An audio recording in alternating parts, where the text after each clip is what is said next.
And introducing their opponents. Making their way to the ring, this is the team of Jeremy Vane and Brody Chase. Well, ladies and gentlemen, the action's gotten underway before ring announcer Jonathan Feltner could even get the introductions out. This is for the #1 contenders for the Tag Team Championship. The winners of this bout will go to Fright Night to face whoever the Tag Team Champions are.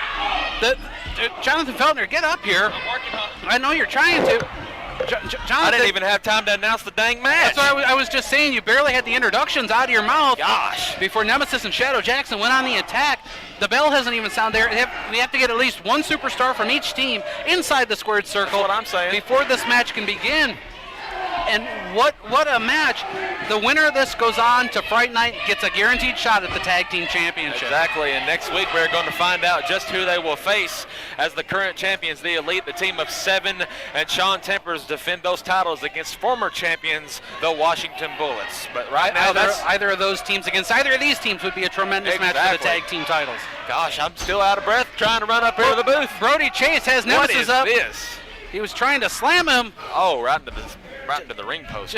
Just driven hard into the ring post. Now Jeremy Vane on the attack, but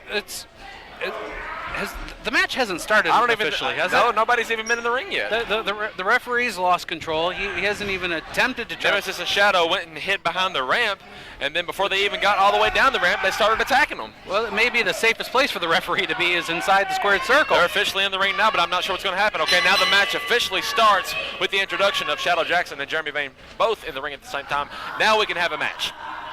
But how much do they have left after all that's already went on? Well, Jeremy Vane, I still don't think is at 100% after losing the heavyweight title weeks ago to Jeter. You know, the ribs were already injured. He had a number done on those ribs. Yeah, and then, you know, it's been one thing after the other for the poor guy. It's crazy how he can even walk after that huge splash that Jeter delivered on him to win the title. And then think in the rematch 2 weeks ago, same scenario. The big splash, the suplex, everything, all that damage. I have to imagine Jeremy Vane is not at 100%. There's no way he can be. Oh, look at that chop. Listen to those chops, those knife-edge chops. And Nemesis can hold his own whenever he's chopping, no doubt about it. He knows all about chopping. He is just an intense competitor anytime that he gets into the ring. You know, just last week I found myself as a victim of an assault by Shadow Jackson. I heard about that. As they were on their way, he happened to see me standing there as we had wrapped up the program. I was just waiting for, you know, the ring to clear out. I took a baseball bat to the midsection. Dang. I didn't say anything. I didn't do anything. The Urban Assault Squad doesn't exactly strike me as the type of human being. They struck me right in the midsection. They strike you with a bat, but the reasoning and logic don't exactly strike me as being their nom de plume. They are just about violence and hurting people. That's what they've always been about.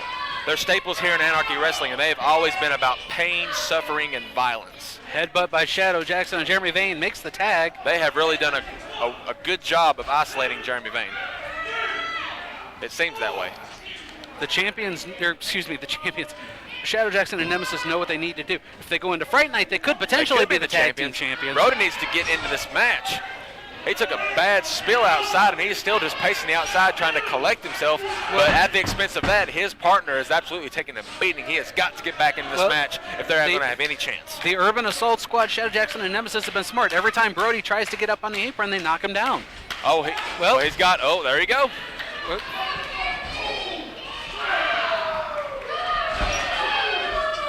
I don't think the referee even knows what to do. Is this going to spill out again? It looks like it might.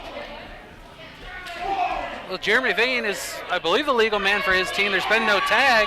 Yep. Brody's getting him some with a double. Oh, gosh.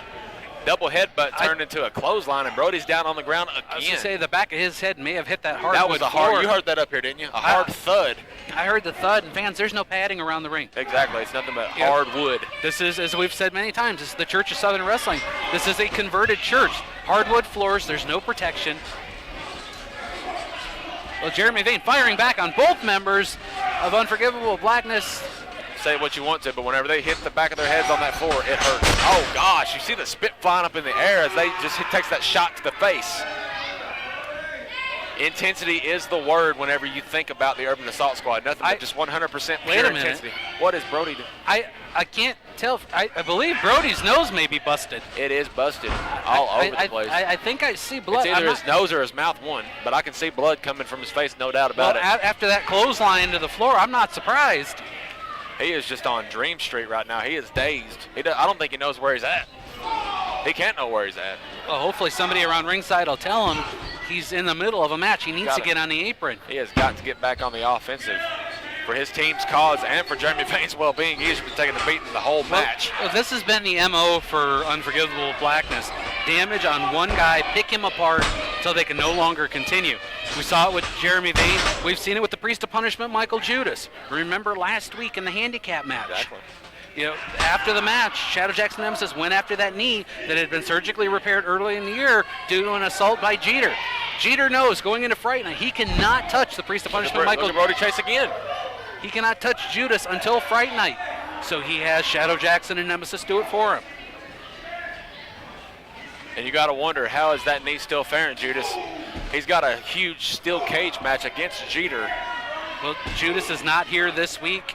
He's, I would have to imagine, gone into training for the steel cage match, which I'm sure he's going to be keeping a close eye on our main event next week as Jeter defends the heavyweight title against Stephen the Fever Walters. Because if Walters is victorious next week and becomes the new heavyweight champion, yes, Michael Judas still gets the cage match, but he will not get a shot at the title.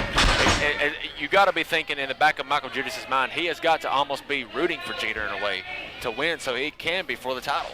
Well, it looks like Brody Chase is finally able to get up to the ring apron. I mean, all the stuff and all the things that Jeter and Judas have been through over the past year. You know he wants nothing more than to tear him apart in that cage, but what would hurt him more, tearing him apart or taking that title from him? What would hurt more? Well, Brody Chase has had enough, gets into the ring, goes after Nemesis. The referee is not really saying anything at this point. I think he knows. Vane looks like he's hurt. Wait, 1, 2. Oh, near fall. Vane, I don't know how he kicks out of that. He is in some bad pain. Well, Brody Chase just blocked the count of the referee by holding his hand. There goes Jackson out of the ring again.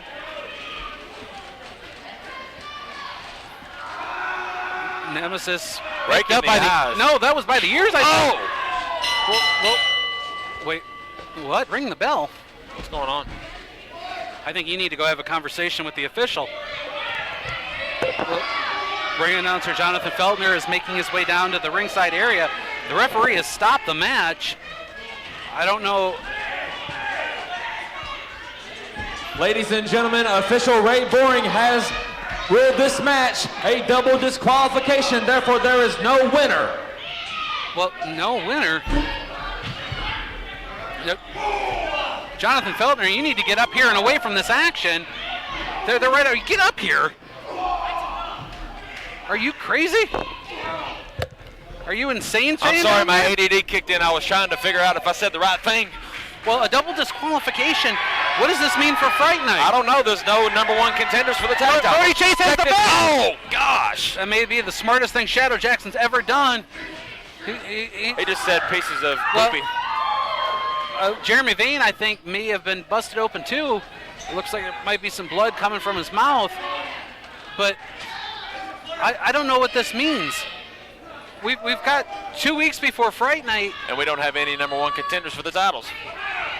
What's going to happen? Well, fans, I don't know what to say, but John, it's been a wild week here this week. It really has. And I think it's going to be even stranger next week.